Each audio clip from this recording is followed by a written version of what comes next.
2009년 8월 22일 오후 2시 고등학교 2학년에 재학 중이던 이용우 학생은 가족들에게 잠깐 친구와 놀다 오겠다 라는 말을 남기고 집을 나섰다.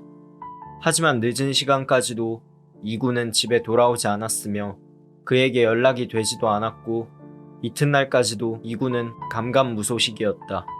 결국 이틀이 지난 8월 24일 이군의 가족은 실종 신고를 하고 그를 찾기 위해 인터넷에 이군의 사진과 함께 전단을 올렸다.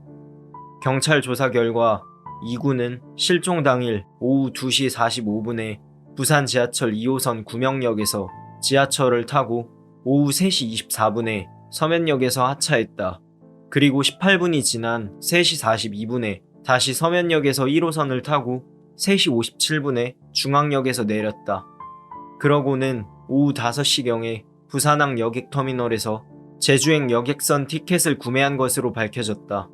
하지만 제주행 티켓을 구매한 이군이 제주항 여객터미널에서 하선한 모습은 보이지 않았으며 이군의 핸드폰의 위치 추적을 한 결과 그 위치가 전라남도 완도군의 청산도 부근으로 잡혀서 사건은 점점 더 미궁 속으로 빠졌다.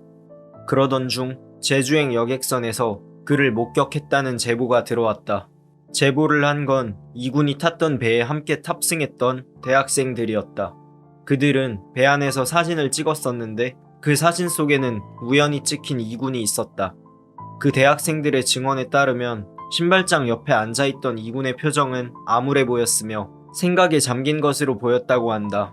또한 그는 텔레비전도 보지 않고 PMP 같은 것만 들여다봤으며 주변을 전혀 신경 쓰지 않은 것으로 보였다고도 한다.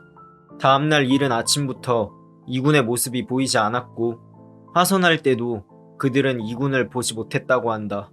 또한 여객터미널 CCTV에서 이군의 모습을 전혀 찾아볼 수 없었기에 이군이 남해 한가운데에서 뛰어내려 자살했거나 혹은 실족사하였을지 모른다는 쪽으로 의견이 모였다. 그렇게 이군이 실종되고 한 달 정도의 시간이 흐른 9월 20일 오전 10시 20분경 경상남도 통영시 매물도에서 해안가를 청소하던 어촌계장 김모 씨가 부패한 시신을 발견해 경찰에 신고하였다. 시신에는 팬티 외에는 아무런 옷가지가 없었으며 허리에서 무릎까지는 장기 일부와 약간의 살점이 남아있긴 하였지만 거의 백골 상태여서 신원 파악이 어려웠다. 그런데 9월 25일 김 씨는 시신이 발견된 장소에서 5m가량 떨어진 곳에서 지갑과 핸드폰을 발견했고 지갑 속에 들어있던 학생증을 보고 거기에 나와있는 학교로 연락을 했다. 학교 측은 곧장 경찰에 이 사실을 알렸고 경찰은 이군의 가족들에게 연락해 시신이 안치된 병원으로 그들을 불렀다. 가족들은 시신의 치아 상태와 속옷 등을 보고는 이군이 맞는 것 같다고 하였으며 이군의 아버지와 시신의 DNA 대조를 통해 시신은 이군인 것으로 밝혀졌다. 경찰 측은 최종적으로 이 사건을 이군의 자살로 종결지었다. 하지만 이 사건엔 몇 가지 의문점들이 보인다. 먼저 이군은 학교 성적도 우수한 편이었고 교우 관계도 원만하였었기에 그의 주변 인물들의 진술에 따르면 자살할 만한 이유는 없었을 것이라고 한다. 그리고 설령 자살한 것이 맞더라도 부산에서 멀리 떨어진 제주도 또는 그 인근 바다까지 가서 그랬다는 것도 의아하다.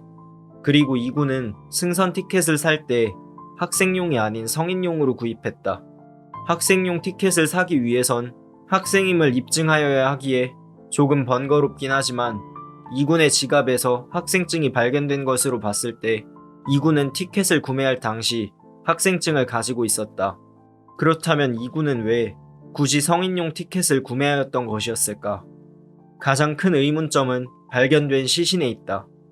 여객선에서 이군을 봤다던 대학생들의 증언에 따르면 이군은 적어도 밤 11시가 좀 넘는 시간까지는 배에 타고 있던 것이 확인되었다. 그렇다면 못해도 6시간 이상은 배를 타고 이동하였다는 것인데 그의 시신은 매물도에서 발견되었다.